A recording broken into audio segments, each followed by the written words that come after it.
sitting on my doorstep, the people's passing by. They're coming back from getting wrecked. Everybody's high. Saturday night, what a bitch, laying on the lawn. The morning comes to bring the switch after the buzz is gone. Hello, everyone, and welcome to the Addictions Podcast, the podcast about addictions. I'm your host, David Wagner. On today's episode, we are speaking with Zachary Napolitano, the creator of Mountaintop Media Group out of the state of Vermont. Zach and I talk in detail about his past and how he conquered his addictions to get to where he is today.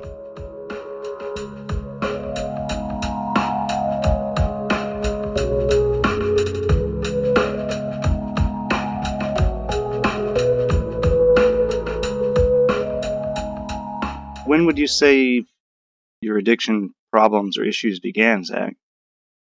Well, for me, and it took me a long time to come to terms with this, but I say that I can see my tendencies, right? I see my pattern, that dating back to, even my actions as a child.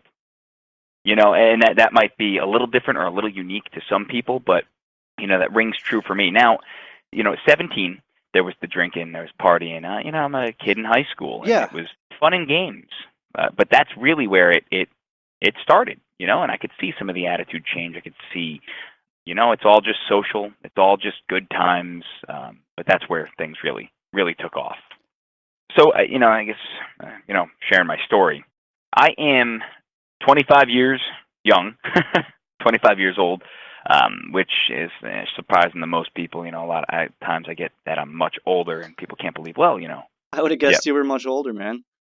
that's yep. See, I hear it all the time. But a lot of people say, "Wow, you're already sober." So, how much could you have gone through? And that's a matter of everyone's experience being unique, and the fact that some people hit that rock bottom. Some people come to terms at different phases.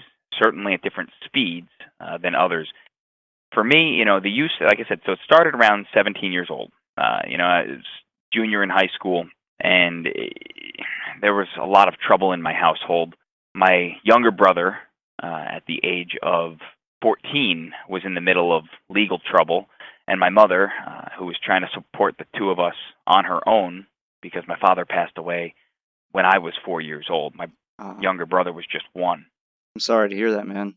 No, it's all right. It's all right, but it's not. Fact is that my mother had to raise my brother and I, by herself, and at that time I was 17, just started kind of, growing into, the social group and going out and partying.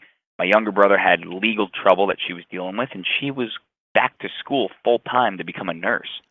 She was stressed out. Her tensions were high. Outside of some explosive arguing and fights we had in the home, some of them, turned pretty nasty. Got to a point where I was, smoking weed every single day, all day long, stealing money to maintain just pot smoking. Yeah. Started messing around with, other stuff, some painkillers, Ritalin, some Adderall. But it's all, hey, I'm a kid. I'm not doing anything else that nobody else is doing. And lo and behold, so this is kind of the interesting twist, I got sent off to I was going to go to a military academy because, obviously if I just get away from my hometown, that was going to cure everything. That was the thought my mom had, and, because my mother, she was at wit's end. She didn't know how to help. I ended up, solution was, hey, we're going to go ahead and put you in a boarding school. And you're going to go to that boarding school right after you come back from a 2-month trip to Hawaii where you're going to cleanse yourself. And I'm sitting there like, 2-month trip in Hawaii. Needless to say, it didn't work. And when I came back, now my brother had been assigned by the state to go to a therapeutic boarding school. I was on track to go to this military academy, which I was very excited for, and, a couple of vicious fights. Once I returned from my, I'm going to call it a vacation in Hawaii, led my mom to say, hey, the boarding school's not the place. You're going to go to the same therapeutic school that the courts are sending your brother to. At that point, I just said, I don't care I don't care. I just want to get out of here. I want to get away from you. I want to get away from this town. It was, all right, lo and behold, a 12-step boarding school. Okay. The school was based on a 12-step program, which was phenomenal. It was difficult. A lot of strict rules. I mean, it was crazy. Some of the kids I met there were quite interesting as well. Everything from, mental to emotional to sexual to, drug problems to, criminal problems. Yeah, a little bit of everything. Exactly. And, without digging into too much detail of that experience, I essentially lived a 12-step lifestyle day in and day out with very little, if any, contact with family, with very little, actually no contact at all with any old friends whatsoever for 18 months. And I was out in the middle of nowhere, Hancock, New York, and I left there with a pretty awesome toolbox, a toolkit of items that, will help me and of course, give me a successful life for the rest of my life, which I conveniently placed in the back of my closet, right, so to speak, and didn't touch. I left the school. I said, I'm going to be sober. I'm not going to drink or anything. And, hey, just a couple months later, I was drinking socially, and that's fine as long as I just didn't use any drugs or anything like that. And then I was going off to college, and I said, you know what? I'm going to be surrounded by drugs in college. I might as well just make sure that since now I'm able to drink socially, let's just see if I can handle a little bit of pot socially, right?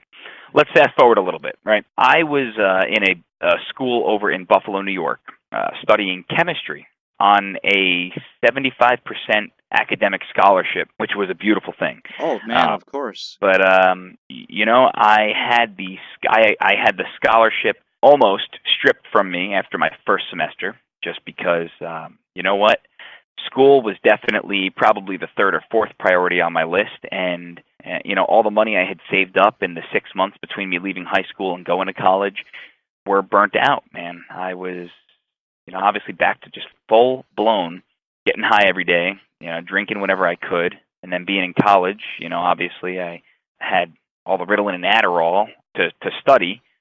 Yeah, it can be a pretty volatile place, especially when you're that young. Right. And you've got all that temptation. Exactly, but again, I wasn't doing anything that my peers weren't doing. I was just partying with my friends, and there was nothing that told me I was an addict, because I'm surrounded by people doing the same thing. After the first semester, I'm sitting there, I'm scratching my head like, okay, I've spent all my money, I failed all my classes, something's not right here.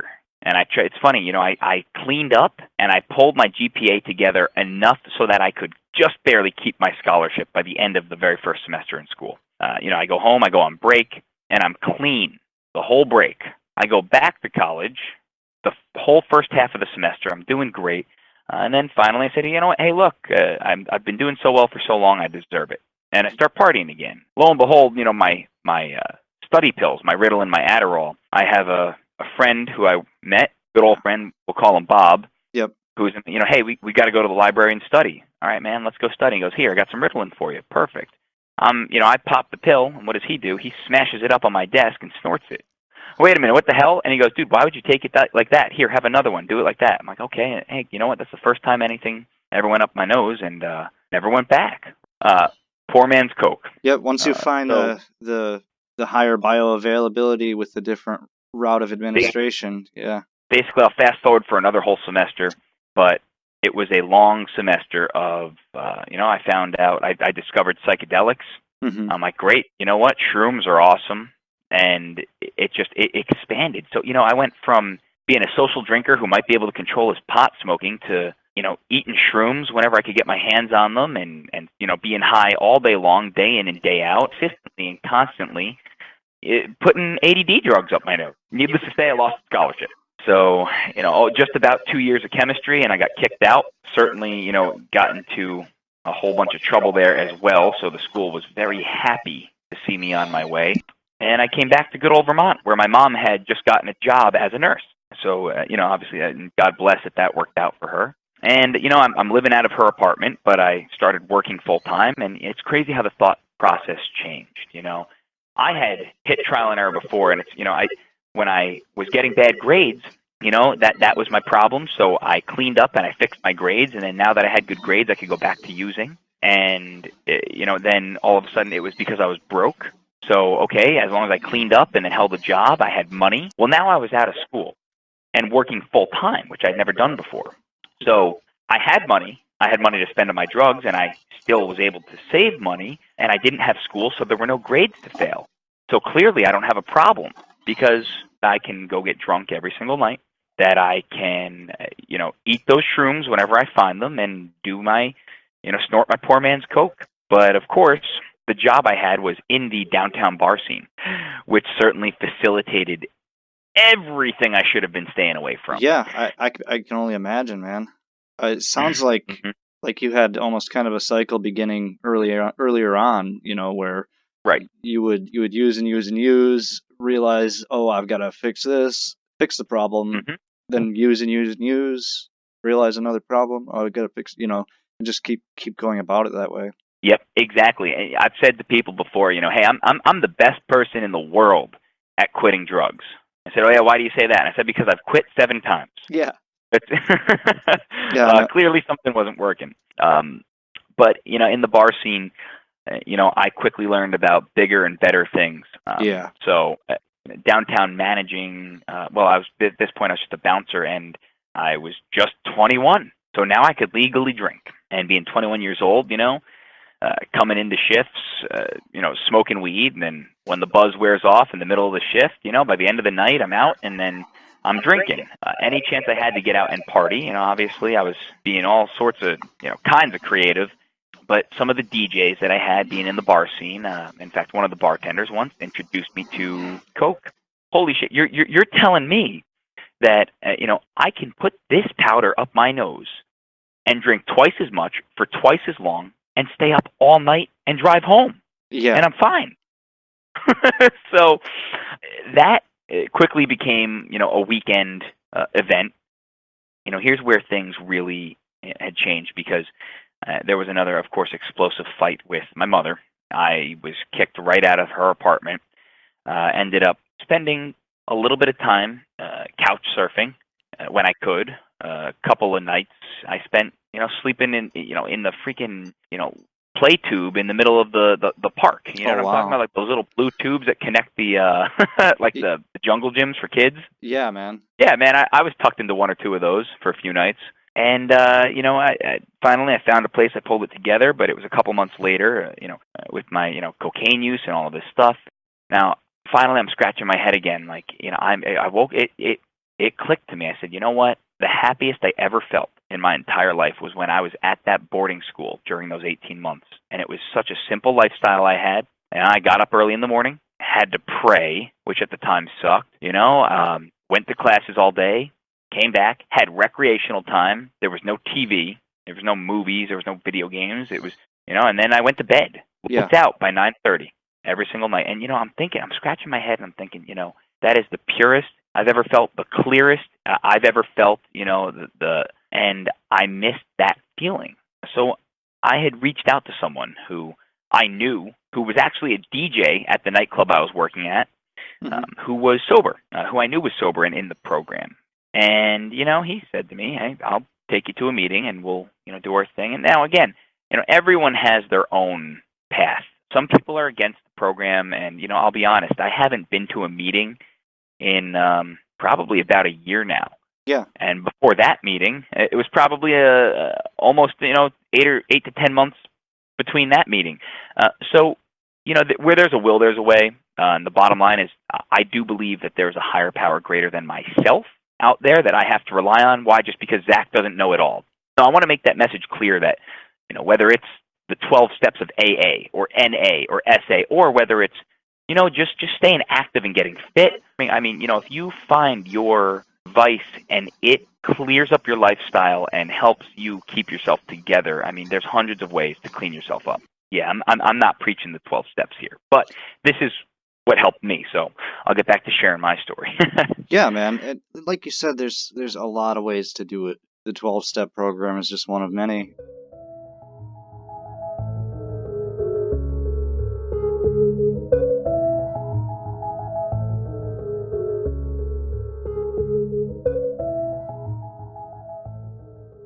What kind of advice would you have for, anybody who's currently dealing with addiction?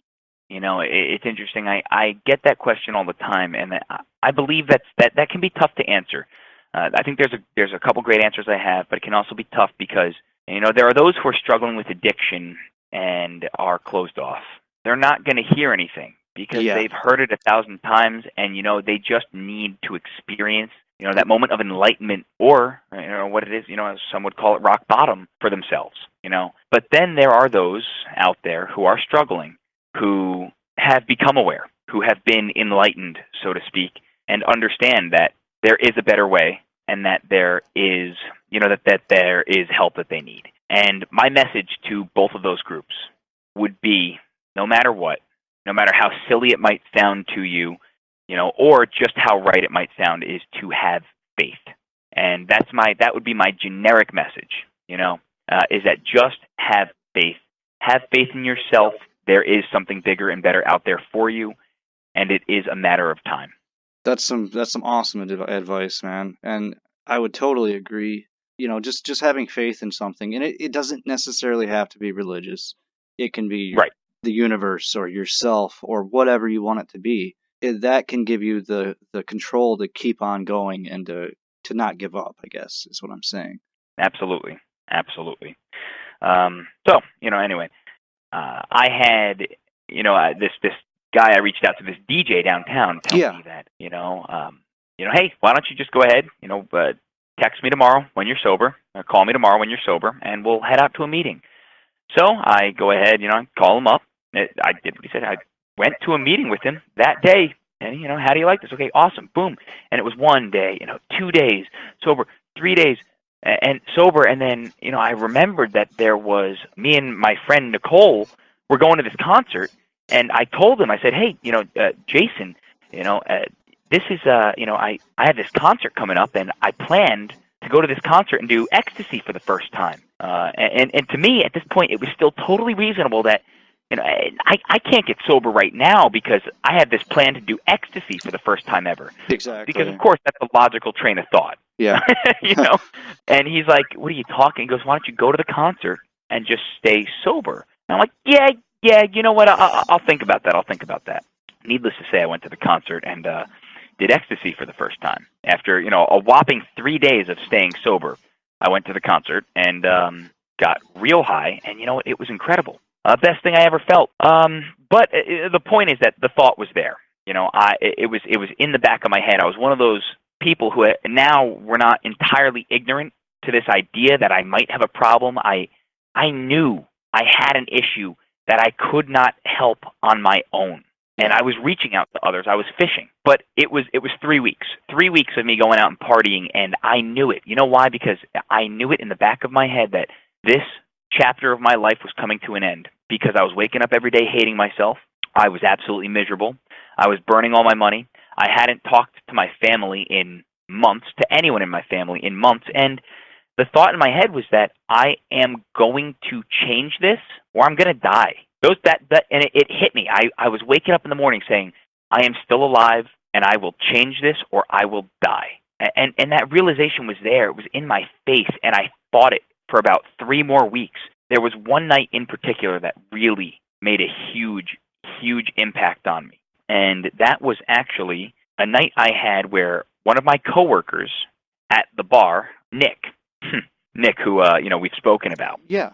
He was at the front door, and I'm looking at this guy, and I am miserably drunk, and I'm all sorts of twisted and everything. I'm sitting in the bar, I go into the bar, and I'm looking at this guy, who I barely know. He's just a coworker to me at this point in time. And I see this guy who he is just, he's vibrant, outgoing, big smile on his face, dancing around at the front door, talking to every person. I mean, hitting on women, getting their numbers. To me, it was like, I'm like, this guy just, the energy he carries is exactly what I want in life. There's got to be a catch. What's wrong with him? What's wrong with him? What don't I see? What is this facade, right? Yeah. And I shared I would say, borderline. It was a blend of curiosity and disgust, to be honest, with Jay in my drunken stupor. Jay, who was the man I had reached out to, the DJ I reached out to, who brought me to those couple of meetings and knew I was back out and everything, And he actually said to me something which It blew my mind. And he said, "Nick's sober, you know." I'm like, "He's sober." And there it was, man, like a lightning bolt from Zeus, you know. He goes, "He is completely sober." I'm like he doesn't drink, or like he's in the program. He goes, "No, he's in the program. He is an alcoholic, and he goes to meetings. He is sober." And the only reason I say that is because he doesn't mind that I share that with you, because we talked about this personally, right? And it floored me. My jaw dropped from my mouth right to the floor, man. I'm like, there's no way that this man appears to have everything that I could only dream of in my own life, and he is sober through the very same ways that I have convinced myself would never ever work for me. It took me 3 days of having a couple bang out nights. In fact, I had one which really just another night where I took it to a true rock bottom, where, you know, between cocaine and ecstasy and alcohol all mixed together, I actually had broken into a couple apartments, you know, in this crazy just cloud of misjudgment that I thought was perfectly reasonable. I mean, I was taking food and DVDs from people's houses, going door to door. I cannot believe I saw people sleeping in their own beds, David. And thank God I wasn't arrested. Thank God that nobody woke up and shot me. You know what I mean? Yeah. And the next morning I woke up and called Nick, and I said, "This is it. I'm ready. I'm absolutely ready." He said to me, and this was May 24th, 2013. He had said to me, "Go to bed sober tonight, and we will hit a meeting tomorrow morning." Needless to say, I made sure that I had a couple beers and smoked some pot that night. Yeah. But the next day, May 25th, 2013, I went to a 12 o'clock meeting with my new friend Nick. And, about 4.5 years later, almost 4.5 years later today, I am still sober. And the accomplishments I have made since then, you know, every day I've woken up and of course I was hardcore 12 steps, AA meetings every single day, did my 90 and 90, then I was hitting at least, you know, 4 or 5 meetings a week, every single day, every single week, you know, for my first 2 years, solid. You know, I went through the steps, you know, I never picked up any sponsees, but, you know, I made my amends, and, you know, that's a toolkit that was no longer in the back of my closet, but it's one that is right, you know, it's more like in the trunk of my car now. It's with me everywhere I go, and I'll always have it. Every day since that day, May 25th, 2013, has been the best day of my life. Nick is now a best friend and a business partner in multiple companies that I've started, and he is 9 years sober now. Wow. Yep. He got sober at 18. It's crazy, man. And I had enough, you know, trial and error, we'll call it, that I was sober at 21. But the bottom line is it's possible for anyone, whether you're, you know, 18 or 21 or 45 or 60. Anyone who's struggling has so many avenues to succeed, and it is never too late.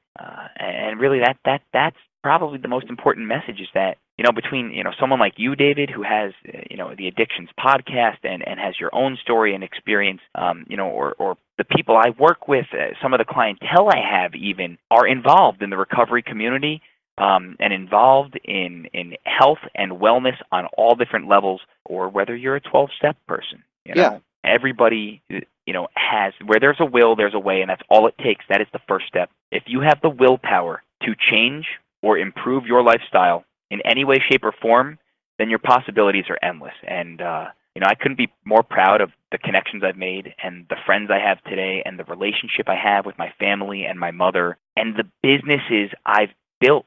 If you asked me 5 years ago, you know, if I could be a person like who I am today, I probably would have punched you in the face. Real briefly, and I know you guys are going to get a kick out of this, right after I sobered up, I worked my way up in the bar and nightclub scene to management. I stayed right there in that environment. It's crazy. I got sober and stayed sober in that environment, and I turned my greatest weakness into my greatest strength. That's how I like to look at it. That is also a possibility for anyone. So I ended up managing security at that nightclub. Then I got recruited to be a security manager for, you know, a better position at a different nightclub. Within a couple months, I was the general manager. At the same time, again, lo and behold, go figure, the state liquor agency, because in Vermont, liquor is state controlled, the state liquor agency that we purchased our liquor from at that particular nightclub recruited me to manage one of their locations. So I was the general manager of both a state liquor agency, which served beer and wine products as well, and a downtown nightclub at the same time, as someone who was then going on 2 years sober, a year sober, 2 years sober.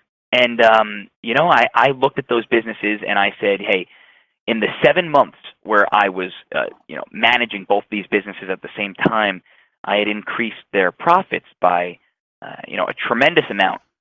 Tremendous amount next to what I was making. And I said, look at that, I'm worth more. And I was hit with the realization that, I felt I couldn't ever make what I was truly worth if I was working for someone else, because as an asset to a business, if they're paying you what you're worth, you're technically not doing anything for the business, right? They have to profit off of you. Yes. Yep. So I connected with Nick, who was getting invested in real estate down in Florida, and he sold me on the idea that real estate was the way to go.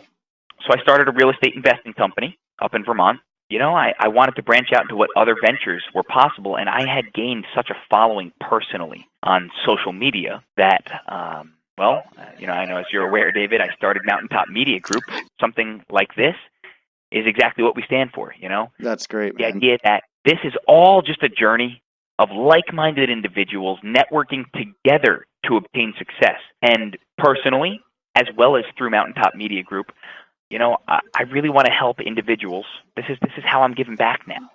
What was so freely given to me, that we can help businesses grow, individuals grow. Nobody who wants to connect or network or talk or share a story will ever be turned away, not at my doors. And, on the professional side, yes, we're doing media management and website development. But on the personal side as well, on my social media, I'm broadcasting, I'm sharing stories, and I'm just making friends across the world. That's the big thing I've noticed since I started the Addictions podcast is I kind of realized really quickly that I've got to kind of dangle the carrot a little bit for everyone. People aren't just going to automatically, David Wagner has a podcast, let's listen to it, No. Right. So, I joined a few groups on Facebook that like addiction support groups. Started talking to people. I wanted to make friends before anything. But I had this idea in my mind of the podcast. And I've just met so many people. It's been unreal. People all over the world, man. And that is what it's all about. And really, especially for people like you and I, David, we thrive off of those connections. And we're blessed to have found ways to do it in a healthy way now, to reach out and to get the help we need through friendship, through business, and simply just through helping other people. Really, is the way I see it. Does Mountaintop Media Group have a website or anything that you'd like to throw out there? Absolutely. It is mountaintopmediagroup.com. We're doing some work on the website right now, but you can find Mountaintop Media Group on Facebook as well. Facebook.com/Mountaintop Media Group, or if obviously Zachary Napolitano. I have all sorts of links to it, and I'll probably share. I'll share that on the addictions page as well. That'd be awesome, David. That'd be really awesome. Yeah, of course, man. Certainly not going to diminish an opportunity to advertise, but no. Really, at the same time, I do want to put it out there for anybody listening that, obviously, hey, Mountaintop Media Group's available. If anyone does have any need or desire to grow and engage, over social media or any media online for that matter, but more importantly, personally, if anyone wants to reach out to me to discuss, to share their story, or reach out for any kind of help, or please, Zachary Napolitano. You can find me on Facebook at ZachNap91, on Twitter, on Periscope. I do live broadcasts all the time, and I try to just inspire and motivate, and I'd be happy to share my phone number and email address with anyone who reaches out. Well, that's awesome, Zach. I'm really happy that I had the fortune to meet you and to talk to you, and I can't thank you enough for sharing your story with the Addictions podcast. Awesome. And David, really thank you, man.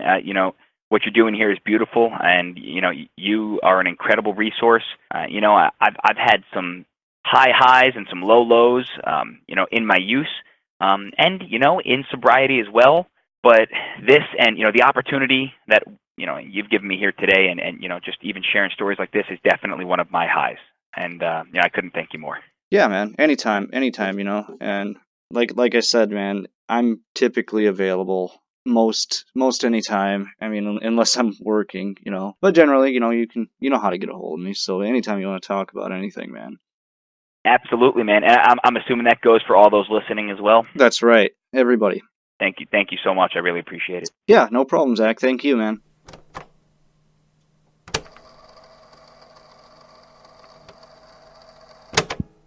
Well, I think that's going to do it for this episode of the Addictions Podcast. As always, I want to thank you all for listening, and if you really like the show, be sure and follow us on Facebook at facebook.com/addictionspodcast. We are also on Twitter. Our handle is @addictionscast, so be sure to follow us there too for all sorts of updates on the show. One real quick announcement.